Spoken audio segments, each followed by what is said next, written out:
y'all. This is, if you don't know me, I am Dr. Pauline Shiver, the owner of Elite Rehab and Performance, and I am here today with Kim Morris. Hi, everybody. She owns her own business called Real Therapy. And she is a licensed clinical social worker. And we have decided to start a series called Thursday Thoughts. Name might change though, because we're it's working kind of on boring. creativity. Yeah, it's kind of boring. But so you're gonna get a little random kind of train of thought from the two of us, which could be really funny. So first question, Kim, you were gonna ask me is what? We're going to play a little Would You Rather. Pauline, Yes. this always gets my kids' clients going. Okay. So, Pauline, would you rather have a unicorn horn or a squirrel's tail? That is so hard. Oh my gosh, do I have to give a reason why? I don't know. Lean into your uniform. Okay, Yeah. I would rather have a unicorn head. Okay, tell me more about that. I would rather have that because they have a horn, and I'm kind of a little snarky, and if someone gets me mad, I can just get them with the horn. Well, and I think your strength is important. Yeah, you're feisty a little bit. I am a little feisty. And isn't there some magic, some strength in the symbolism of the unicorn, maybe? Maybe. I like squirrels. But I mean, they're cute, and being able to shake my tail feather. That would be kind of fun. But no, I think I'm going to stick with the unicorn. Okay. You got a would you rather question? I do. Come on, get creative. Well, it's not as fun as yours. Yours is more fun. Mine's a little boring. But would you rather have the superpower of being able to read minds or be invisible? Oh, I like that one. I love Wonder Woman, and her plane was invisible. Oh, and she could go in and out. You know, she's pretty cool. Pretty awesome. Yeah. Yeah. So I think I would like to be invisible, so I could get in and out of places. And part of what you know about me, you're my work family, is I do worry a lot. So sometimes I like to disappear. So I could use that as a superpower to navigate times when I'm uncomfortable. Yeah. I agree. I would like that because you know me, work family, and friend, that I'm shy and a little bit introverted. So I could totally just do a really good Irish goodbye at a party. Yeah. Just disappear. Yes. Like we that. could use that to our advantage. Yes. Shine for as long as we can shine. And then just, that would be amazing. I would totally do that. Well, that's a good question. All right. Y'all will have to tell us what your answers are in the comments. Yep. I'm curious. Would you rather? Would you rather? Yes. Unicorn head or squirrel's tail? And invisible or read minds? I don't want to read your I don't either. I don't know. You don't want to read That's too mine. much. No, you don't want to read mine either. Oh, actually, I don't know. Sometimes it's really funny. Okay. I talk to myself sometimes. I did this morning in the break room when I was getting my breakfast, and I cracked myself up. But what did I say? I was like, man, sometimes I think I'm crazy. And I was like, most of the time I know I'm crazy. Because I was in the kitchen by myself, just because I was dancing around while I was, none of y'all were here yet, so I was just back there dancing, but it was funny. I'm like, yeah, sometimes I think I'm crazy. Most of the time I know I'm crazy, and I just cracked myself up. Maybe we should put a camera in the kitchen. Let's not, because you guys will hear, no, we're not going to do that. Or your office. No, we're not going to do that. I'm here alone way too much. Okay. So what are you doing here? How's this So, going? How's this working for you? It is going amazing, but I wanted to start this Yes. because I think it's a good way for us to also talk about things that maybe people don't talk about all the time or don't know as much about. So now we'll kind of get down into the serious side of things. But as a physical therapist and a personal trainer, and I've been doing this for years, going on 20 years, one of the things that people don't totally understand is stress levels and like the way that the body does not differentiate between physical stress, emotional stress, mental stress. Like stress is stress. Right. It's kind of how your body perceives it. And we try, so when it comes to healing and or improving performance, which is what we like to focus on here, people don't always understand that their workout is just a piece of the puzzle and or their injury, that there's so much else that goes into it. So as a mental health professional, I feel like that's also a huge issue for you to deal with because stress affects, you know, it's physical manifestations happen Right. because of stress. Right. So what are your thoughts on that, and like how do you recommend managing it in some ways when it does come to being either injured or trying to improve performance or any of those ways, or just mentally be more healthy? Well, stress is one of my favorite things to talk about. It serves a I function. actually did not know that. Well, whether it's stress, testing yourself physically or mentally, stress serves a function. It tells you you're uncomfortable.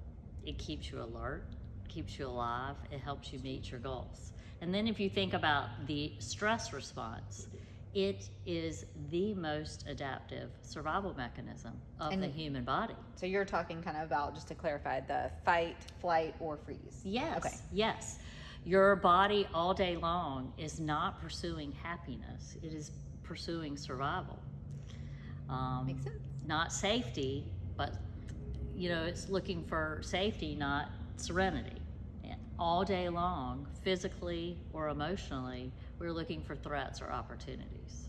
How exhausting could that be if you're not aware of your stress and how it affects you, and if you don't have tools, tactics, physically or mentally, to have a healthy relationship with stress? So 90% of what I talk to clients about, who most of my clients are in high stress, high risk environments, you have to have a way to manage that, check it, and reset your stress all day long. I mean, you can't run, well, unless you're well trained. You have to speak to the physical side. If you're exposed to stress all day long, physically or mentally, you're exposed to the hormones that are related to that. And if there is not a way to dump those, you put yourself at risk for being sick, Yeah. physical Immune injuries, response. and then in the mental health world, we call them stress injuries. That makes sense. Too much, too fast, too soon, wear and tear, threats to your life, injury, moral injury, loss. I mean, we've all dealt with those things the past 5 or 6 years.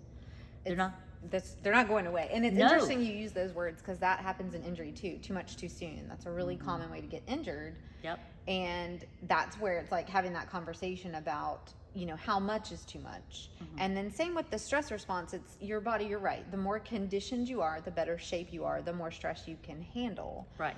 But a lot of times I work with a lot of runners, endurance athletes, runners, and athletes will push themselves. Right. So having that conversation around your training is one form of stress. Yes. But you also have, if you're in school stress, you have family stress, you have, if you're working, work stress. All of those things, if you're not sleeping well, if you're, mentally, you've got anxiety or something like that, all of that is also treated as stress. And so it's so hard for people to kind of, at least it was for me for a while, and then I've noticed it in my clients, it's hard for us to kind of put all that together. We want to put them in buckets, and you can't. You can't say, well, here's my stress bucket for family and it's only halfway full, so I'm going to fill this bucket. It's all one bucket, but we try to separate it. And that's where people will get injured.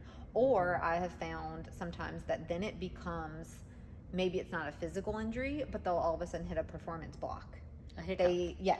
A system yes, malfunction. Well, they can't, hit a skill that they used to have, or all of a sudden their training just, they're not as successful as they were. But it's really common. I've seen it a lot in gymnasts where they have mastered a skill and then all of a sudden they can't do it. It's physically can't do it. And a lot of times I think that comes back to this overtraining and stress response, and where's all this coming from.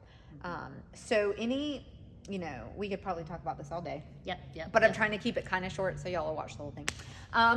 Any tips that you could give someone to start being able to sort of wrap their mind around the fact that you don't have multiple buckets, you have one, and you have to fill it well, and that when it gets, how do you identify that? I think sometimes you have to have a good intuitive sense of yourself, but if we're not always good at that, how would someone like me be able to go, okay, my training, work stress, anxiety, family, blah, blah, blah, what are some ways I could maybe start to identify when my bucket's too full? Well, you talk about that bucket metaphorically.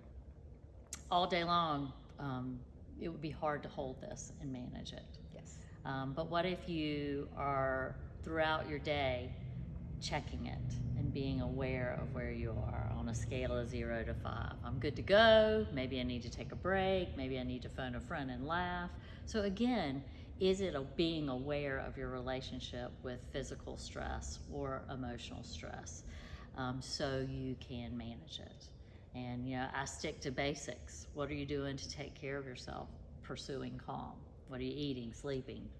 All the things. Relaxing, playing. Who are you connected to? Even when you're dealing with something difficult, your many parts. Maybe you're dealing with a difficult relationship or a difficult work situation. Well, there are other areas of your life where you're really good. Your cats think you are your hero. So you're still great cat mom even when you're dealing with a difficult employee. So making sure you remember, while times can be tough, there are other areas where you can lean into for reassurance, courage, resilience, and then confidence. All of us go through bad times. The goal cannot be to eliminate, control, or avoid stress. It's not going anywhere. We get to choose how we respond to it and continue to do things even when there's stress in our life. And that's a huge challenge, and I think that kind of opens up the door to maybe another talk about how do we do that, because that is something that I've struggled with in the past and have gotten much better on. It's the consistency of like, just show up. Right. It doesn't have to look pretty, but some days, like if you hard said, things. if I'm gonna work out, I'm gonna work out. It may not be the same level, but I'm gonna work out, or I'm going to do this Bible study, or I'm going to do something, and it may not be perfect, because I like perfect. Even though there's no such thing. Perfect enough. 80% is good enough. But kind of that would be another good Thursday thoughts to kind of pick your brain about as well. Because it all plays together. And I think the one thing that, take home, if Kim and I could really reinforce something, is like it all plays a role. So physical, mental, you can't break them apart. And I fully believe that if you're not mentally healthy, I don't care how physically healthy you are, it's not going to last. And then vice versa. I mean, you really have to feed both. You have to be physically and mentally. They play together, they work well together. And so, it may work for a little while, but eventually it's going to break. And I think that that's important for people to know, that you have to be in the right mental space to exercise, but then sometimes you have to exercise to be in the right mental space. And it's this balance that can be really hard. Absolutely. So if you guys are struggling, or anyone that is struggling with any of this, we are here. We are here to help you. As a resource. Yes. Sit down, shoot us a message, send us a DM, give us a call, whatever you need, we're here. We want to be a resource for you. And if we're not the people to help you, that's one thing. Yes, we will find it. Find the resource that fits you. Yes, what you need, but we want to connect you. So if you guys need anything, you can find us via this social media, or you can check out the website www.eliterehabandperformance.com, or you can give us a call here. The number is 252-222-0424. And stay tuned, because I think I'm going to make Kim do this with me regularly, whether she likes it or not. So if you have another better name for it than Thursday Thoughts, that would be good too. Yeah, and if you want us to talk about anything in particular. Yes, send us ideas, and we will happy to answer questions in the video. Absolutely. So I hope you guys enjoyed this, and stay tuned. It's only going to get better. I can't wait